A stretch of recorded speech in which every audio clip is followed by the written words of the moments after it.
నమస్తే, welcome to our channel. ప్రస్తుతం మనతో పాటు ఉన్నారు డాక్టర్ భరద్వాజ్ గారు. సార్తో మాట్లాడి ఈరోజు హెల్త్ పరంగా మరికొన్ని అప్డేట్స్ అడిగి తెలుసుకుందాం. నమస్తే సార్. నమస్తే అండి.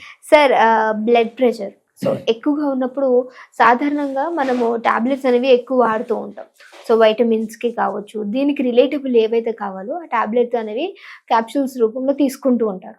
బట్ అలా కాకుండా మనం న్యాచురల్గా దొరికే వాటితో దీన్ని కవర్ చేసుకోవచ్చు అంటారా?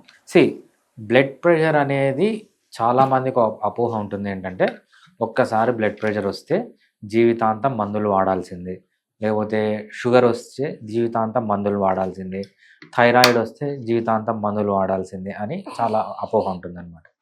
మనకి ఏదన్నా ప్రపంచంలో ఒక డిసీజ్ ఉంది, మందులే లేకుండా జస్ట్ మన లైఫ్ స్టైల్ చేంజ్ చేసుకొని దాన్ని కంప్లీట్గా క్యూర్ చేసుకోవచ్చు అనే డిసీజెస్లో బీపీ కానీ బీపీ కానీ షుగర్ కానీ చాలా ఇంపార్టెంట్ డిసీజెస్ అండి.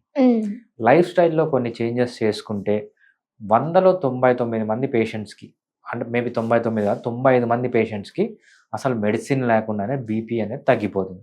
సో అంత ఈజీగా బీపీని క్యూర్ చేసుకోవచ్చు, అసలు మందులే వాడడం అవసరం లేదనమాట. అటువంటి డైట్ కానీ అటువంటి ఎక్సర్సైజ్ కానీ మనకు డెఫినెట్గా ఉన్నాయి. ఓకే, సో ఏమైనా మంచి టిప్స్ అంటే మన వాళ్ళ కోసం ఏ విధంగా ఇంట్లోనే ఉండి కేర్ తీసుకునే విధంగా? సింపుల్ అండి.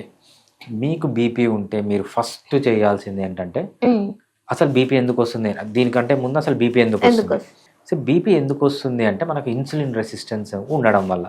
సో ఇన్సులిన్ రెసిస్టెన్స్ అంటే ఏంటంటే, మీరు ఎప్పుడైతే ఎక్కువ కార్బోహైడ్రేట్ తింటారో, కార్బోహైడ్రేట్ అంటే తేనె కానీ బెల్లం కానీ చక్కెర కానీ పిండి పదార్థం, రైస్, వీట్, మేజ్, జావర్, బాగా, రాగి, జొన్నలు, సద్దలు, కూరలు, ఏవైతే సీరియల్స్ అండ్ మిల్లెట్స్ అంటామో ఇవి ఎక్కువ తీసుకోవడం వల్ల, అదేవిధంగా ఫ్రూట్స్, తీయని ఫ్రూట్స్ ఎక్కువ తీసుకోవడం వల్లనే ఇన్సులిన్ రెసిస్టెన్స్ వస్తుంది.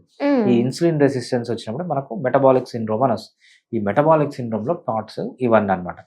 మీరు బీపీ ఇప్పుడు ఎందుకు వచ్చింది అని తెలుసుకున్నప్పుడు ఒక్కొక్క స్టెప్కి వెళ్ళాలి. ఫస్ట్ బీపీ తగ్గించుకోవాలంటే మెయిన్గా చాలామంది వస్తారు పేషెంట్స్, సార్ మాకు బీపీ డిటెక్ట్ అయింది, మాకు ఏమైనా టిప్స్ చెప్పండి అంటారనమాట. ఫస్ట్ వీళ్ళు చేయాల్సింది డైట్లో చేంజ్ చేయాలి. డైట్లో ఏం చేంజ్ చేయాలంటే తేనె కానీ బెల్లము కానీ చక్కెర కానీ అన్ని రూపాల్లో, అది మంచి తేనె కావచ్చు లేకపోతే కల్తీ తేనె కావచ్చు, రెండిట్లో సుక్రోజే ఉంటుంది, లేకపోతే చక్కెర, బ్రౌన్ షుగర్ కానీ వైట్ షుగర్ కానీ, రైట్, ఈ రెండు మానేయాలి. ఈ షుగర్తో చేసిన వస్తువులన్నీ, అదేవిధంగా బెల్లము, అది నల్ల బెల్లం కానీ తెల్ల బెల్లం కానీ రెండూ షుగరే. కొంతమందికి ఒక అపోహ ఉంటుంది, చెరుకుతో చేసిన బెల్లం మంచిది కాదు, తాటి బెల్లము, ఈత బెల్లము, టెంకాయ బెల్లం, ఖర్జూర బెల్లం ఇవన్నీ మంచివి. ఇవన్నీ ఒకటే. బెల్లము కానీ తేనె కానీ చక్కెర కానీ ఏవైతే తీపి పదార్థాలు ఉంటాయో అవి వెంటనే స్టాప్ చేయాలి. వీటితో చేసిన అన్ని పదార్థాలు, sweets, chocolates, biscuits, cakes, pastries, జ్యూసులు, అదేవిధంగా కూల్ డ్రింక్స్, ఏవైతే షుగర్ వేసి తయారు చేస్తారో, తేనె వేసి తయారు చేస్తారో, బెల్లం వేసి తయారు చేస్తారో ఫస్ట్ జీరో చేయాలి అవి. నెక్స్ట్ చేయాల్సింది ఏంటంటే ప్రాసెస్డ్ ఫుడ్. ప్రాసెస్డ్ ఫుడ్ అంటే ఏంటి, మనకు పిండి పదార్థాలు, లేకపోతే మనకు ప్యాకెట్స్లో వస్తాయి చూసారా ఫుడ్, బింగో అని చెప్పి, కుర్కురే అని చెప్పి చిన్నపిల్లలకి ఇస్తుంటారు. ప్యాకెట్స్లో నుంచి వచ్చే ఫుడ్ ఏదైతే మనము పిండి పదార్థం అంటామో, సీరియల్స్ అంటాం, బియ్యం కానీ జొన్నలు కానీ రాగులు కానీ సద్దలు కానీ ఏవైతే పిండి పదార్థం నుంచి వస్తాయో అది కంప్లీట్గా స్టాప్ చేయాలి బీపీ తగ్గేంత వరకు. బీపీ తగ్గిన తర్వాత అప్పుడప్పుడు తీసుకోవచ్చు. దీంతో పాటు మానేయాల్సింది ఏంటంటే, ఎస్పెషల్లీ తీయగా ఉన్న ఫ్రూట్స్, ఏవైతే మామిడి పండు, ఏవైతే ఫ్రూట్స్ తీయగా ఉంటాయో, షుగర్ ఎక్కువ ఉంటుందో ఆ ఫ్రూట్స్ కూడా మానేయాలన్నమాట. ఇది ఫస్ట్ చేయాల్సింది. దీంతో పాటు ఇంకా ఇంపార్టెంట్ తీసుకోకూడదు ఏంటి అంటే seed oils, sunflower oil, safflower oil, ఏదైతే విత్తనాలతో తయారు చేస్తారో ఆయిల్స్ మానేయాలి. ఆయిల్స్లో ఏముంటుందంటే omega-6 ఫ్యాటీ యాసిడ్స్ ఉంటాయి. ఈ omega-6 ఫ్యాటీ యాసిడ్స్ అనేవి హైలీ ఇన్ఫ్లమేటరీ. అవి బీపీని కానీ షుగర్ని కానీ థైరాయిడ్ని కానీ పెంచుతాయి, మీరు క్విక్గా ఏజ్ అయిపోయేటట్లు చేస్తాయి అన్నమాట. అవి స్టాప్ చేయాలి. తీసుకోవాల్సింది ఏంటి అంటే బాగా ఆకుకూరలు ఎన్నైనా తీసుకోవచ్చు, కాయగూరలు, నట్స్, పల్సెస్ అంటే మొలకలు, నాన్ వెజిటేరియన్ ఫుడ్, ఎవరికి ఏ నాన్ వెజ్ దొరికినా అది తీసుకోవచ్చు. దాంతోపాటు మంచిగా బటర్ మిల్క్, పుల్లటి మజ్జిగ తాగొచ్చు. ఇవన్నీ బాగా తీసుకోవాలన్నమాట. ఇంతకంటే వీళ్ళు మంచిగా తీసుకోవాల్సింది ఏంటంటే ఫిష్ నుంచి వచ్చే ఆయిల్ అనమాట. ఫిష్ ఆయిల్ అంటాం చూసారా, ఒమేగా అవును sir 3 fatty. Fish oils capsules కూడా దొరుకుతున్నాయి, ఇవి వాడొచ్చు అంటారా? చాలా మంచిది, ఎవ్రీడే వాడాలి.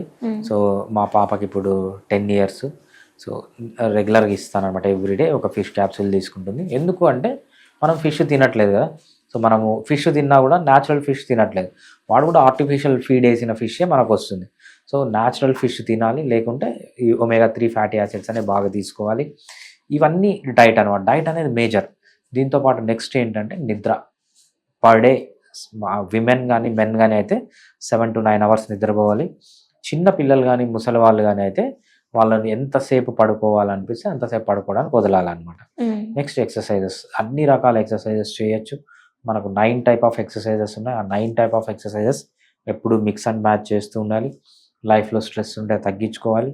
ఆల్కహాల్, స్మోకింగ్, పాన్ వీడియోలు చూడడం, వీడియో గేమ్స్ ఆడడం, ఏమైనా అడిక్షన్స్ ఉంటే ఈ అడిక్షన్స్ నుంచి బయటకు వస్తే బీపీ అనేది చాలా క్విక్గా మేబీ వితిన్ 1.5 months to 2 monthsలో నార్మల్కి బీపీ వచ్చేస్తుంది. ఓకే, చేసుకోవచ్చు నార్మల్గా BP. Okay, thank you so much sir. Thanks అండి.